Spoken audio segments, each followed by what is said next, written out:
Maria Dian. Mafalda Dian. Anna Dian. Sorelle, eravamo 10 noi. Sorelle, 10 sorelle. 10 eravamo noi allora. E siete scappate da Pola. Però, Eravate piccolissime. Io avevo 7 anni. Io 2. E io 4, 5, sono del 39.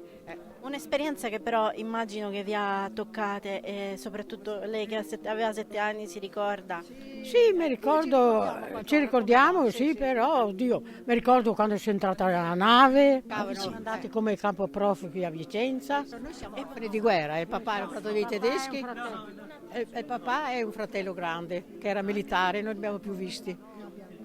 Hanno portato la loro testimonianza ai ragazzi delle scolaresche, le tre sorelle Dian, esuli istriane che durante la seconda guerra mondiale hanno conosciuto gli orrori dei nazisti prima e della dittatura del maresciallo Tito poi. Ieri mattina è stata l'ultima fermata del viaggio del treno del ricordo, il progetto promosso dal Ministero per lo Sport e i giovani per ricordare le vittime delle foibe. 12 le città in cui il treno ha portato la testimonianza degli esuli istriani, fiumani e dalmati, tra cui Venezia, Milano, Torino, Bologna, Firenze, Roma e Napoli e infine Taranto. Io ero piccola e mi hanno strappata dalla famiglia, perché poi mia mamma da Vicenza li hanno mandati qua nel meridione e vedevamo mia mamma una volta all'anno. Il maresciallo Certo. Tito, maledetto, è stato lui che il maresciallo Tito è stato. Noi ricordiamo ancora quando c'erano le bombe e i vetri della cucina nostra facevano pru pru pru, e stavamo a nasconderci sotto il letto. Guarda, io ero piccolette, ma sì, come no. Poi sono scappati, i mobili segnati con il nome della famiglia per tornare un giorno, chissà quando, per recuperarli.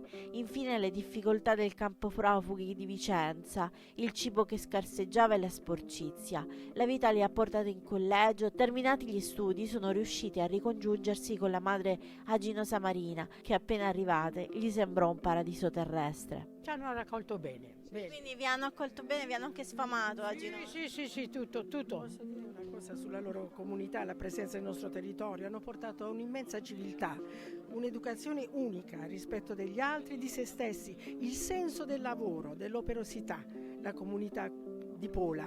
Questo ricordiamo di loro. E sono tante in Puglia le colonie di esuli provenienti da quelle terre. Bari e Taranto hanno accolto molti in fuga dei titini. Oltre a Ginosa Marina, molte famiglie si insediarono in città, alcune alla Croce ed altre a San Vito. Cella con uno zio morto a Auschwitz. Cella Desiderio. E altri 2 figli di mio nonno, morti anche loro, e un altro a Pola.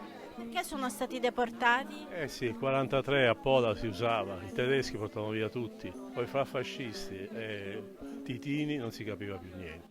Luisa Di Stefano parla per la seconda generazione di esuli. Era presente in rappresentanza del comitato barese dell'associazione Venezia Giulia e Dalmata. Ai ragazzi cerchiamo di portare un messaggio che sia di pace adesso, che sia senza rancore verso le popolazioni che non hanno colpa. Dobbiamo sempre stare molto attenti di tenere desta l'attenzione della visione critica, di non andare mai nel fanatismo, di non andare mai nella lotta, di non andare mai nella lotta al diverso, perché questo è stato il problema grosso delle foibe, dell'esodo, la lotta fra persone che non avevano nessun punto di contatto.